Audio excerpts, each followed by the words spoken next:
Welcome to Black Dragon Gaming. We're back with another Lord of the Rings Rise to War video, and today I just want to go through a few of the points the devs have recently brought up about the new features in Season 3.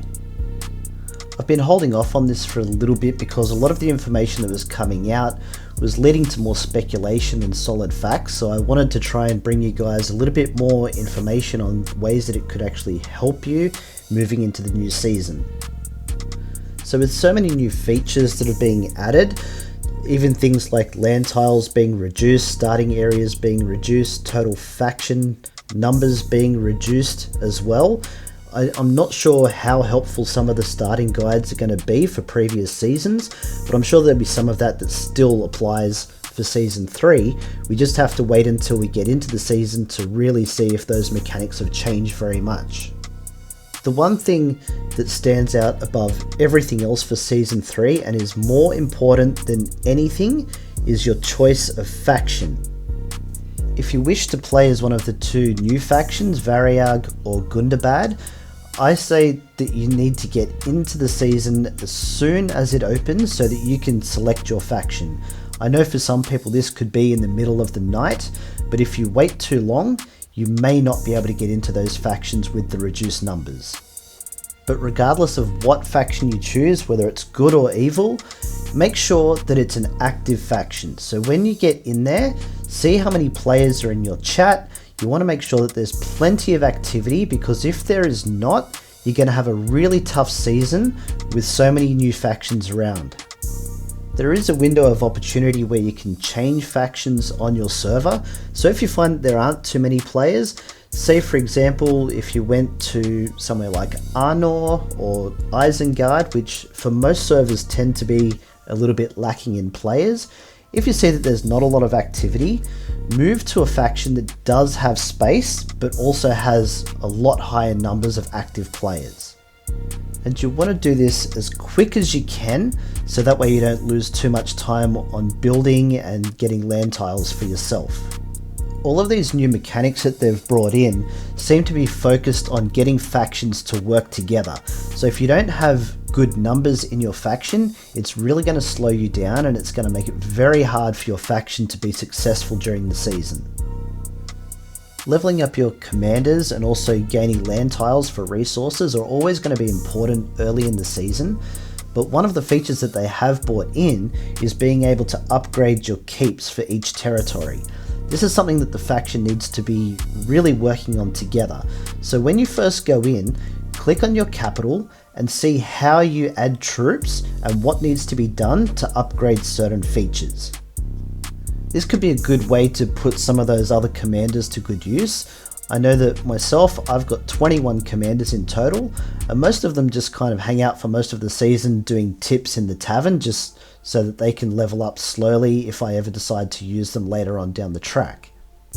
Even as a free-to-play player, if you're not really sure about how strong you're going to be in battle, you really only need to worry about one or two commanders that you can use for that. Your other commanders you can put to really good use for your faction with this new feature. This is also especially good for some of the players out there that aren't really sure how to level the commanders quickly. I know that there are players that seem to have this down packed, and all of a sudden after 3 days they've got level 40 commanders and are doing really well. I personally never understand how they can do it so quickly, but it's all about resource management and timing on everything. But if you're a little bit slower off the mark, that's perfectly fine. Like I said, make sure you send your troops to the keeps and get those upgrades happening nice and quick, because that will benefit everybody in the faction. Another mechanic that they've actually brought into the game is an official alliance function. So a few chapters into the game this will unlock, and that will allow two factions to combine together. So say for example, if you're with the Variag faction and being in such close proximity to Mordor, if you find that both factions have quite a lot of players, you may want to work together rather than fighting for territory the whole time. And what this will also allow you to do is if you do go to war with another faction, you can use each other's tiles to link so that you don't have to march through each other's territories and swap crossings and different things like that. So you can actually work like you're one faction. Alliances will also share in prizes at the end of the season, so make sure you choose wisely. Another thing that they've brought in is there will be a 5-person council that will be generated. I'm not sure how that will happen at this stage, but there'll be 5 players representing the faction, and they all get to decide on things. Say, for example, if you wanted to form an alliance with another faction, they will vote on whether that faction is the one to go for. Once that is decided, that actually flows through to all of the players in the faction to decide if they want to go along with that or not. So that way everyone gets a say in the way that the faction moves forward. I'm sure that there are many good and bad points for some of these features. I know that people would be worried about the stronger factions just being even stronger, but I guess if enough alliances are formed against those stronger ones, then, you know, things might even up a little bit, especially now that the servers are being a little bit more compressed with a lot more active players. Hopefully things will be a little bit more balanced for this season, but we'll see how that plays out in the long run. Now, something else that was confirmed by the developers is the addition of the city of Umbar. For those that don't know, that's actually the Corsair city that's way down to the south. I've actually got a map here, and it does actually confirm that there will be a map extension, because if you have a look at the line, that is where our current map finishes, and you can see the city of Umbar is way further to the south, so they're going to have to extend that if they want to keep everything as true as possible. This will actually create a lot more space for Gondor, Mordor, and also Variag, who are going to be a little bit compressed for land around that area. This will open up a hell of a lot more space, giving a lot more players access to resources and a lot more land to fight over too. So there should be a few good battles that come out of that as well. Not sure about you guys, but I'm actually really excited to get my hands on Season 3.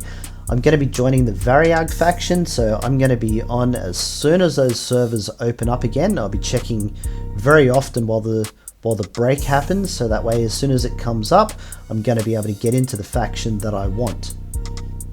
My server number is on the screen as we speak, so if you're on that server and you want to join Variag, feel free to join. I'm going to be under the warband of Shadowborn, so make sure if you're going to be on there for the whole season, all we ask is that you're going to be active. Be more than happy to help anyone through the season. It doesn't matter whether you're an experienced player or just a casual free to play. As long as you want to get better and are keen to help both the faction and the warband out along the way, then we're more than happy to coach you along the way. There are a few other mechanics that the developers did speak about, but again there was a lot more speculation towards them, so I really want to wait until I get into the game so that I can have a proper look at things and try and explain things to everybody a little bit better. So whether you're joining Season 3 now or down the track a little bit, at least you'll have some better information and some solid information on how to get started.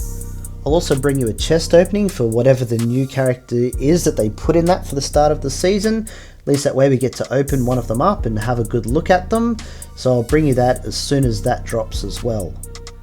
That's it for now guys, so thanks for watching. Don't forget to like and sub, and I'll see you again very soon.